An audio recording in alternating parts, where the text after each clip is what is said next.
વડોદરા શહેરના સમા કેનાલ પાસે પીસીઆર વાનની અડફેટે આવેલ બાઇક સવારને ઈજા પહોંચી છે। બાઇક પર સવાર બે વ્યક્તિઓ કે જેઓ દુમાળ તરફ જતા રસ્તા પરથી સમા તરફ આવી રહ્યા હતા। એ દરમિયાન પીસીઆર વાનની અડફેટે આવી ગયા। પીસીઆર વાનની અડફેટે આવી જતા એક વ્યક્તિને ગંભીર ઈજાઓ પહોંચી છે, જ્યારે એક વ્યક્તિને નાની મોટી ઈજા પહોંચી છે। તેઓનું કહેવું છે કે તેઓ પોતાના જ રસ્તા તરફ જઈ રહ્યા હતા, એટલે વાંક કોનો એ મોટો સવાલ ઊભો થાય છે। પીસીઆર વાન અને બાઇક વચ્ચે અકસ્માત સર્જાયો છે ને જેમાં પીસીઆર વાનની અડફેટે આવી જતા બાઇક સવારને ઈજા પહોંચી છે।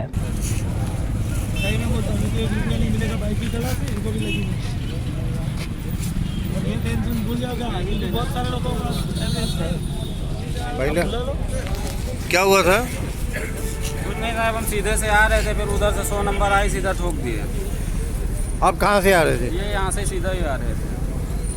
धुमार चौकड़ी से आ रहे थे? नहीं, धुमार नहीं, ये लोटस हो रहा है ना, वहाँ से काम करके निकले थे, सीधा इधर ही आ रहे थे। अच्छा, तो गाड़ी आप रंग साइड में थे या दूसरी नहीं, गाड़ी? सीधा ही अपने साइड में ही थे। तो गाड़ी सीधा ठोक दी? हाँ, वहाँ से सामने से आई गाड़ी। तो आपके साथ में ये जो इनको कितने लगा है? तो भाई को पैर में लगा है।